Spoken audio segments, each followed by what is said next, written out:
ગુરુ દ્રોણના પુત્ર છે, જે ગુરુ દ્રોણ પાસેથી તમે વિદ્યા શીખ્યા છો. અને પુત્ર એ પિતાનું જ પ્રતિબિંબ છે. એટલા માટે આને છોડી દો, આને મારી ન શકાય. દ્રૌપદીએ કીધું, પણ પાંડવોનું મન હજી છોડવાનું ચાલતું નથી, કારણ કે ગુસ્સો બહુ છે. અર્જુનને પૂછ્યું શું કરીએ? અર્જુન કે આને ન છોડાય, આને મારો. ભીમને પૂછ્યું, ભીમ શું કરીએ? ભીમ કે આને જવા દેવાય, કટકા કરો. કારણ કે ભીમ થોડો ઉતાવળો ને. ધર્મરાજ યુધિષ્ઠિરને પૂછ્યું કે યુધિષ્ઠિરજી તમે કહો. યુધિષ્ઠિર કહેવા લાગ્યા કે આપણી વચ્ચે કૃષ્ણ ઉભા છે, આપણે કૃષ્ણને પૂછીએ. પાંડવો કૃષ્ણને પૂછે કે હે મધુસૂદન, હે કેશવ, હવે તમે કહો અમે શું કરીએ? ભગવાને કીધું કે જે આતતાયી હોય ને એને તો મારવો જ જોઈએ.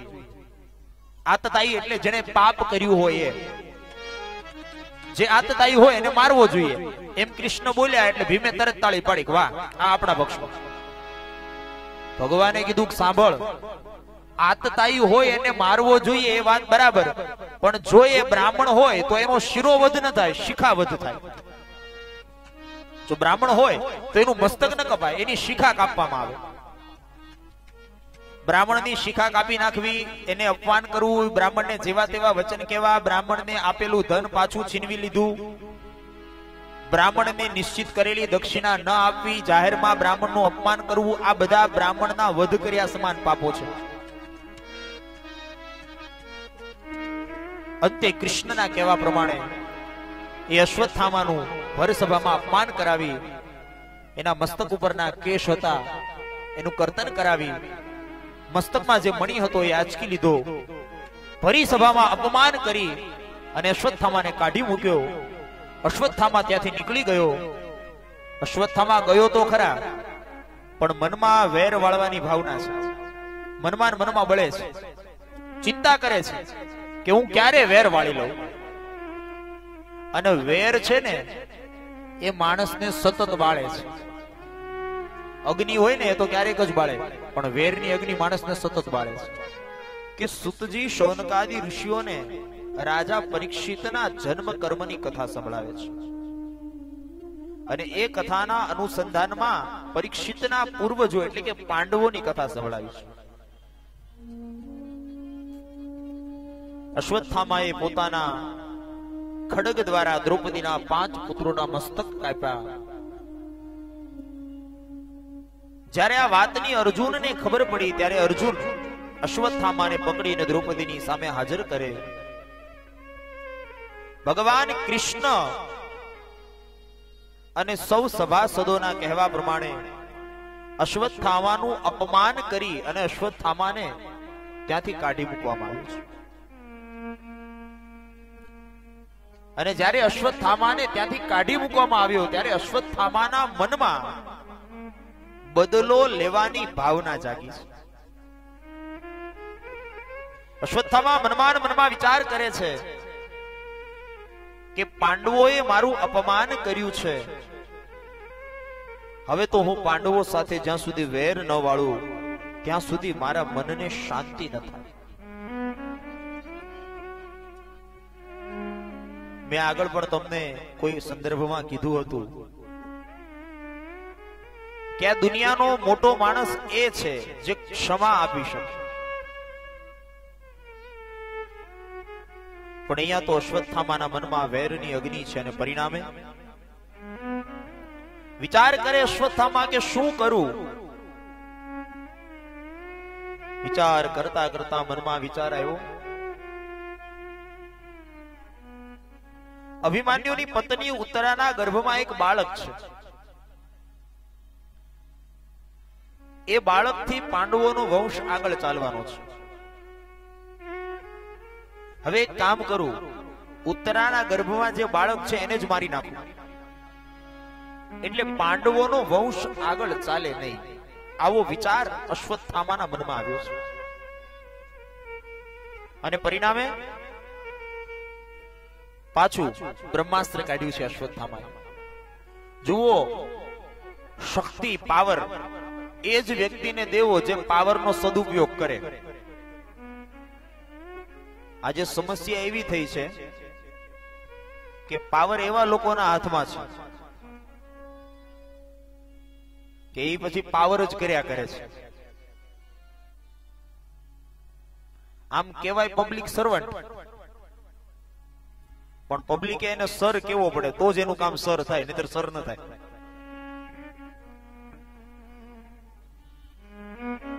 જેની ક્ષમતા નથી એને એ વસ્તુ ક્યારેય આપવી નહીં.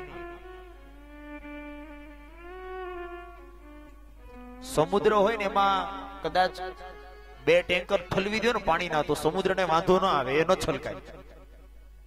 પણ શેરીમાં ખાબોચિયું હોય ને ત્યાં 2 ડોલ પાણી રેડી આવો તો છલકાઈ જાય ને, આખી શેરી પલાળે. આજે સમુદ્રો ખાલી પડ્યા છે ને ખાબોચિયા છલકાણા છે આજના યુગમાં. અશ્વત્થામાએ વિચાર કર્યો કે બ્રહ્માસ્ત્ર છોડું. શરસંધાન કરી બ્રહ્માસ્ત્ર છોડ્યું. ઉત્તરાના ગર્ભમાં રહેલા બાળક ઉપર બ્રહ્માસ્ત્ર છોડ્યું છે. ઉત્તરાના ગર્ભ ઉપર જ્યારે બ્રહ્માસ્ત્ર છોડવામાં આવ્યું, ઉત્તરાજીનો દેહ દાઝવા લાગ્યો છે. ઉત્તરાજી કશું સમજી ન શક્યા શું થઈ રહ્યું છે. ત્યારે ઉત્તરાજી દોડી અને ભગવાન દ્વારિકાધીશના ચરણે આવ્યા છે. 2 હાથ જોડી ભગવાનની સ્તુતિ કરી છે ઉત્તરાજી. પાહિ પાહિ મહાયોગિન દેવ દેવ જગતપતે. પાહિ પાહિ મહાયોગિન દેવ દેવ જગતપતે. નાન્યત્વદ ભયમ પશ્યે યત્ર મૃત્યુ પરસ્પર. હે પ્રભુ પાહિ મામ, મારી રક્ષા કરો. પ્રભુ મારા ગર્ભમાં રહેલું બાળક અને હું અમે બંને દાઝી રહ્યા છીએ, તમે અમારી રક્ષા કરો. ભગવાને માયા કરી એક અંગૂઠા રવડું રૂપ લીધું, અંગુષ્ટ માત્રેણ. ઉત્તરાના પાછા પેઠતા શ્વાસ દ્વારા ભગવાન ઉત્તરાના ગર્ભમાં ગયા. ગર્ભમાં જઈ ભગવાન કૃષ્ણએ ઉત્તરાના ગર્ભની બ્રહ્માસ્ત્રથી રક્ષા કરી છે.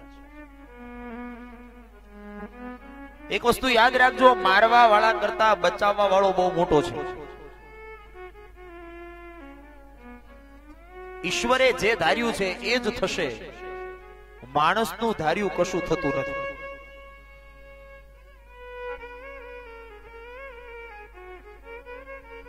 શું ધાર્યું તું શું થઈ ગયું એમ તું કાં બોલ્યા કરે. કોઈ માણસે બહુ સારું લખ્યું છે કે શું ધાર્યું તું શું થઈ ગયું કાં એમ તું બોલ્યા કરે. સૃષ્ટિ તણા આ ચક્રમાં ધાર્યું ધણીનું થાય છે. માણસ વાતું કરતો હોય ને કે પ્લાન આવો કર્યો તો પણ બધો ફ્લોપ થઈ ગયો. આવો પ્લાન હતો જો આ પ્રમાણે આપણો જો બિઝનેસ ચાલે ને તો આ વર્ષે આમ ને આવતા વર્ષે આમ, પણ વિચારો પૂરા થાય છે ખરા. શું ધાર્યું તું શું થઈ ગયું કાં એમ તું બોલ્યા કરે. સૃષ્ટિ તણા આ ચક્રમાં ધાર્યું ધણીનું થાય છે. અને કાબુ મહી કરવા ચાહે, કાબુ મહી કરવા ચાહે તું આ વિશ્વને બાહુ બળે. પણ ઈશની ઈચ્છા વિના એક પાંદડું એ નહીં હલે. ઈશની ઈચ્છા વિના એક પાંદડું એ નહીં હલે.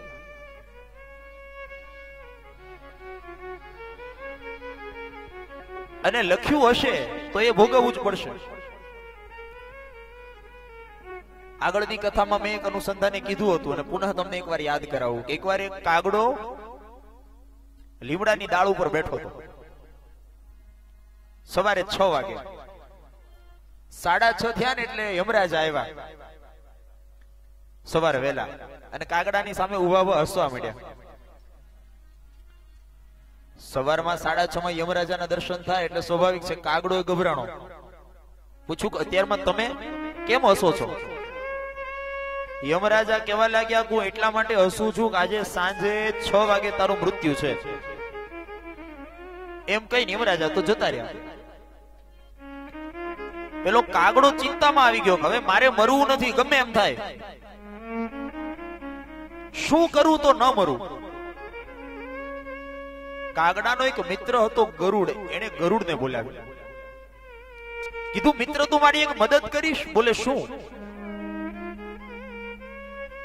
કાગડો કહેવા લાગ્યો સવારે યમરાજાએ આવીને મને એમ કીધું છે કે આજે સાંજે 6 વાગે તારું મૃત્યુ છે. તું એક કામ કર, મને અહીંયાથી કોઈ દૂર જગ્યાએ મૂકી જા કે જ્યાં યમરાજા પહોંચી જ ન શકે. ગરુડે કીધું કઈ વાંધો નહીં ભાઈ, બેસી જા મારી પીઠ ઉપર. કાગડો બેસી ગયો ગરુડની પીઠ ઉપર અને ગરુડ ઉડવા લાગ્યો. સવારે 8 વાગે ગરુડે ઉડવાનું ચાલુ કર્યું. સાંજે 5 વાગ્યા ને ત્યાં કાગડાને હિમાલયની ટોચ ઉપર ઉતારી દીધો. કીધું કે હવે અહીંયા શાંતિથી બેસ, હવે તારે ચિંતા કરવાની જરૂર નથી, હવે હું જાઉં છું. બોલે આભાર, થેન્ક યુ.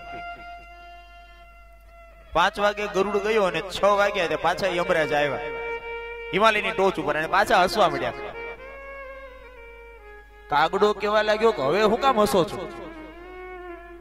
એટલે યમરાજા કેવા લાગ્યા સવારે હું એટલા માટે હસતો હતો કે મેં તારો વિધાતાના લેખનો ચોપડો જોયો તો વિધાતાએ લખ્યું હતું સાંજે 6 વાગ્યા અને હિમાલયની ટોચ ઉપરથી લેવો. તું જ્યાં બેઠો હતો ને ત્યાંથી તું એકલો ઉડે ને તો અઠવાડિયે અહીંયા ન પહોંચી શકે. એટલે મને હસતો એ વાતનું આવતું હતું કે વિધાતાને ભૂલતો નથી થઈ ને લખવામાં, પણ તું ગરુડની મદદ લઈને ટાઈમ ટુ ટાઈમ આવી ગયો ખરો. પંચમી લિખિતા ધાત્રી ષષ્ઠિર નૈવ ભવિષ્યતિ યસ્ય મૃત્યુ દુને યસ્મિન તસ્મિન દિને ભવિષ્યતિ. આ જગતમાં ધાર્યું ઈશ્વરનું થાય છે અને મારવા વાળા કરતા બચાવવા વાળો મોટો છે મારા વાળા. ભગવાને પરીક્ષિતની રક્ષા કરી છે માના ગર્ભમાં. અને પછી તો થોડા દિવસો પસાર થયા. ભગવાન શ્રી કૃષ્ણ પાંડવો વિજયને વરી ગયા એટલે કેવા લાગ્યા પાંડવો હવે હું દ્વારિકા જાઉં છું. ઘણા સમયથી આવ્યો છું, દ્વારિકા નગરી એકલી છે. ભગવાન જ્યારે જવા માટે તૈયાર થયા ત્યારે કુંતાજીએ ભગવાન કૃષ્ણને રોક્યા છે. આમ તો કુંતાજી છે ને કૃષ્ણના ફૈબા થાય, વસુદેવના બેન છે કુંતાજી, પણ ભોજરાજાની દીકરી ન હતી કુંતી ભોજરાજાને, એટલે એને ખોળે બેસાડેલી.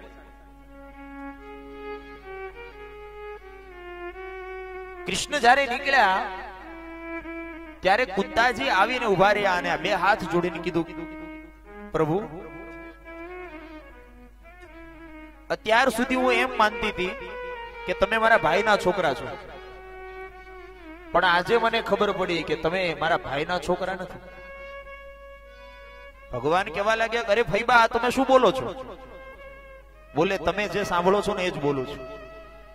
કુંતાજીએ ભાગવતજીની અંદર ભગવાન શ્રી કૃષ્ણની સ્તુતિ કરી છે જેને કુંતા સ્તુતિ કહેવામાં આવે છે. કુંતાજી બોલ્યા છે નમસ્તે પુરુષમ ત્વાદ્યમ ઈશ્વર પ્રકૃતે પરમ અલક્ષ્ય સર્વભૂતાનામ અંતર બહિરવસ્થિતમ. હે પ્રભુ તમે તો પ્રાણી માત્રમાં અંદર અને બહાર નિવાસ કરો છો, પ્રાણી માત્રના હૃદયમાં નિવાસ કરો છો. કૃષ્ણાય વાસુદેવાય દેવકી નંદનાય ચ નંદ ગોપ કુમારાય ગોવિંદાય નમો નમઃ. હે પ્રભુ હું તો એવું માનું છું કે તમારી માં દેવકી કરતા પણ હું વધારે ભાગ્યશાળી છું. કઈ રીતે? બોલે દેવકીના 6 દીકરાને કંસે મારી નાખ્યા, તમે એકેયની રક્ષા ન કરી શક્યા, જ્યારે મારા તો 5 દીકરાની તમે રક્ષા કરી. હે પ્રભુ હું તમને ઓળખી ગઈ છું, તમે કોઈ સામાન્ય વ્યક્તિ નથી, તમે તો આ જગતના પિતા છો. ભગવાન કુંતાજીને સમજાવે કે ફૈબા એવું કઈ નથી, કારણ કે ભગવાન મનમાં વિચાર કરે કે જો કુંતાજી બધાને કહી દેશે તો બાજી જતી પડી જશે અને હજી તો ઘણી બધી લીલાઓ બાકી છે. કુંતાજી ભગવાનને કહે છે પ્રભુ આજે તમારી પાસે એક વસ્તુ માંગવાની ઈચ્છા છે, બોલો માગું? ભગવાન કૃષ્ણ કહેવા લાગ્યા અરે ફૈબા એક શું, તમારે જે જોઈએ એ માંગો ને. ત્યારે કુંતાજીએ ભગવાન શ્રી કૃષ્ણ પાસે એક વસ્તુની માંગણી કરી છે. શું માંગ્યું છે? હે કૃષ્ણ, હે કેશવ, જો તમે મારા ઉપર પ્રસન્ન હો, મારાથી રાજી હો, તો મારી એક ઈચ્છા છે, મને દુઃખ આપો. અને જ્યાં કુંતાજી બોલ્યા હતા તો ભગવાન કૃષ્ણે કુંતાજીના મુખ ઉપર હાથ મૂક્યો. અરે ફૈબા, આ શું માગો છો? દુઃખ તો કોઈ માગવાની વસ્તુ છે?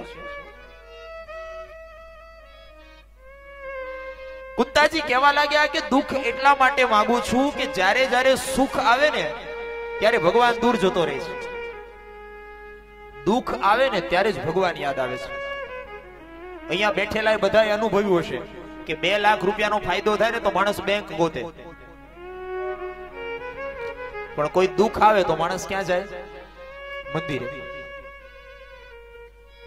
दुख में सुमिरन सब करे, सुख में करे न कोई. जो सुख में सुमिरन करे, दुख कहो से. હમણાં આપણે ગોવિંદ દામોદર સ્તોત્ર બોલ્યા ને, એમાં પણ આવ્યું સુખાવસાને ઇદમેવ સારમ, દુઃખાવસાને ઇદમેવ જ્ઞેયમ. જીવનનું સાચું સુખ એ છે જેમાં ભગવાન મળે. કોઈ હનુમાનજી મહારાજને રામાયણમાં કોઈએ પૂછ્યું કે હનુમાનજી તમારા મતે સાચું સુખ કયું? ત્યારે હનુમાનજીએ જવાબ આપ્યો. શું જવાબ આપ્યો? તુલસીદાસજી લખે છે, કહ હનુમંતી વિપતિ પ્રભુ સોઈ. કહ હનુમંતી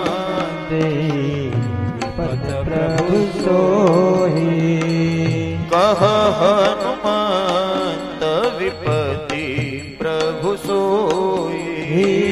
કહ હનુમંત વિપતિ પ્રભુ સોઈ. જબ તવ સુમિરન ભજન ન હોઈ. જબ તવ સુમિરન ભજન ન હોઈ.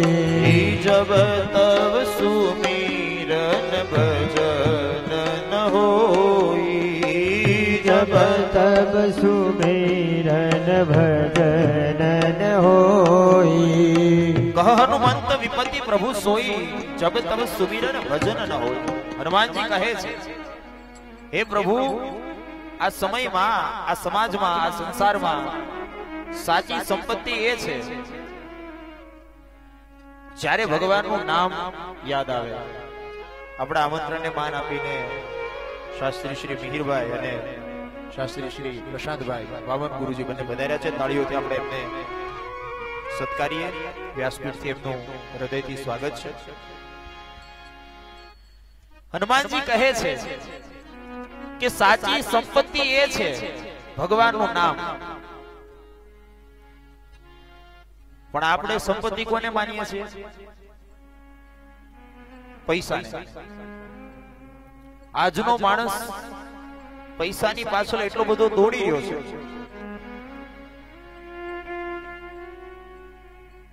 પેલા માણસ શરીરના ભોગે પૈસો કમાય, ખાવામાં ધ્યાન ના આપે, પીવામાં ધ્યાન ના આપે, ઊંઘવામાં ધ્યાન ના આપે. એક પાળી ન થાય તો 2 પાળી કરે, ઓવર ટાઈમ. એક પ્રોગ્રામે પૂરું ન થાય તો બીજો કરે. પેલા શરીરના ભોગે પૈસા કમાય અને પછી 45-50 વર્ષનો થાય અને માંદો પડે એટલે કમાયેલા પૈસાથી પાછો દવા કરે ને શરીર હાજુ કરે. આ માણસની મનોવ્યથા છે. વિપદો નૈવ વિપદઃ સંપદો નૈવ સંપદઃ વિપદઃ વિસ્મરણમ વિષ્ણુ સંપન્નારાયણ સ્મૃતિ. હકીકતમાં દુઃખ એ દુઃખ નથી અને સુખ એ સુખ નથી. સાચું સુખ એ ભગવાનનું સ્મરણ છે. પણ આજનો માણસ એવો ભાગ્યશાળી થયો ને, એ બીજું બધું કરે છે પણ ભગવાન માટે એની પાસે સમય છે ખરો?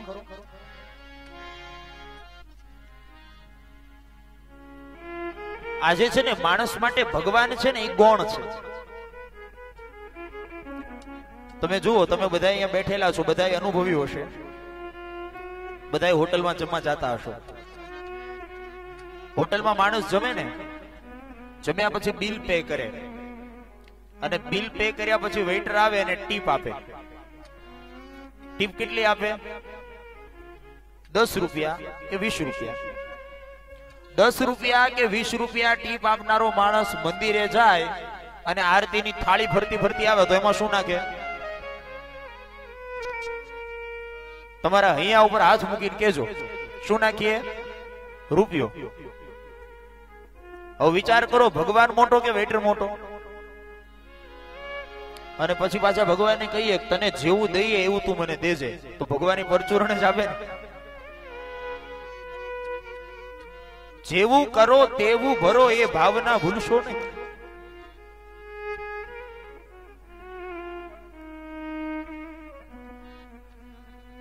પણ આજનો માણસ ક્યાંક ને ક્યાંક સંપત્તિના મોહમાં ઈશ્વરને ભૂલ્યો છે. કુંતાજી ભગવાનની પાસે દુઃખ માગે, પ્રાર્થના કરે પ્રભુને, પ્રભુ સ્નેહ પાશમ ઇમમ છિંદી દ્રઢમ પાંડુષુ વૃષ્ણિષુ. હે પ્રભુ, સ્ત્રીનું બંધન છે ને એ બેવડું હોય, પુરુષનું બંધન એક જ વડું હોય, પોતાના પરિવાર પૂરતું. પણ સ્ત્રીનું બંધન બેવડું હોય, પોતાના મા બાપના ઘરે પણ સ્ત્રીને આસક્તિ હોય અને પરણીને જાય એટલે સાસરિયામાં પણ પ્રેમ હોય. સ્ત્રીનું બંધન છે ને બેવડું છે. હે પ્રભુ, વૈરાગ્યના શસ્ત્રથી આ મમતાના બંધનને કાપી નાખો. સ્ત્રી એ બે બાજુ બંધાયેલી છે. મા બાપની ઘરે સ્ત્રીને પ્રેમ હોય અને સસરાની સાસુની ઘરે રહેતી હોય. ભલે સાસુ આરે બહુ બનતું ન હોય, પણ સાસુને કાંઈ થાય કે સાસુ દેવલોકમાં જાય તો સ્ત્રી રડે, એ આપણે જોયું છે. વહુ બિચારી રોતી હોય, પણ કોઈ હાહુ મરી ગયા ને જમાઈ પોકે પોકે રોયો, આવો દાખલો હજી આપણે ક્યાં જોયો? કે જમાઈએ ખાવાનું બંધ કરી દીધું હોય 2-3 દિવસ, આવું આપણે ક્યાંય જોયું નથી. તમને દેખાય તો મને કહેજો. સ્નેહ પાશમ ઇમમ છિંદી. હે પ્રભુ, આ બંધનને તમે તોડી નાખો. દિવ્ય સ્તુતિ માં કુંતા પ્રભુને કરે છે. ઉપકાર તમારા ભારે રે હે શ્રીનિવાસા, હું વારે વારે દેખું રે હે શ્રીનિવાસ. અને પછી તો ભગવાન શ્રી કૃષ્ણ કેવા લાગ્યા, કઈ વાંધો નહીં, તો હું થોડા દિવસ રોકાઈ જાઉં છું. ભગવાને દ્વારિકા જવાનું મોકૂફ રાખ્યું, બંધ રાખ્યું અને રોકાઈ ગયા. ભગવાન રોકાણા એટલે કુંતાજી કેવા લાગ્યા, મેં બહુ તાણ કરીને એટલે ભગવાન રોકાણા છે. દ્રૌપદીજી કેવા લાગ્યા, ના એવું નથી, મેં બહુ આગ્રહ કર્યો ને એટલે ભગવાન રોકાણા છે. ઉત્તરાજી કેવા લાગ્યા, ના એવું નથી, મેં બહુ આગ્રહ કર્યો ને એટલે ભગવાન રોકાણા છે. ત્રણેય નક્કી કર્યું, ચાલો આપણે ભગવાનને જ પૂછી લઈએ તમે શા માટે રોકાણા. ત્રણેય આવ્યા ભગવાન પાસે, પ્રભુ તમે કોનું માન રાખીને રોકાણા છો? કુંતાજીનું, દ્રૌપદીજીનું કે ઉત્તરાજીનું? ભગવાન કહેવા લાગ્યા, ત્રણમાંથી એકેયનું નહીં. તો શા માટે રોકાણા? ભગવાન કહેવા લાગ્યા કે કુરુક્ષેત્રના મેદાનમાં મારો એક ભક્ત મારી રાહ જુએ છે, હું એના માટે રોકાણો છું. કુરુક્ષેત્રના એ મેદાનમાં આખા શરીરે બાણ વાગેલા શરશૈયામાં પિતામહ ભીષ્મ સૂતા છે અને ભીષ્મના માટે ભગવાન રોકાણા છે. સુતજી વર્ણન કરે છે, સદેવ દેવો ભગવાન પ્રતીક્ષતા કલેવરમ યાવદિદમ હિનોમ્યઃ પ્રસન્નહાસા ઋણલોચલોલસન મુખાંબુજો ધ્યાન પથશ્ચતુર્ભુજ સદેવ દેવો ભગવાન પ્રતીક્ષતા કલેવરમ યાવદિદમ હિનોમ્યઃ. કુરુક્ષેત્રના એ મેદાનમાં શરશૈયા ઉપર સુતા પિતામહ ભીષ્મ ભગવાન કૃષ્ણની રાહ જોઈ રહ્યા છે. ભીષ્મ પિતાને એવું વરદાન હતું કે એ જ્યારે ઈચ્છે ને ત્યારે એને મૃત્યુ આવે, ઈચ્છા મૃત્યુનું વરદાન હતું. એને પછવાડે એક એવી કથા છે કે ઘણા બધા વર્ષો પહેલા ભીષ્મના પિતા શાંતનુ રાજા હતા ને, એને મત્સ્યગંધાની સાથે લગ્ન કરવા હતા. શાંતનુએ જ્યારે મત્સ્યગંધાની સાથે લગ્ન કરવાનો પ્રસ્તાવ મૂક્યો ત્યારે મત્સ્યગંધાના પિતાએ ભીષ્મને એવું કીધું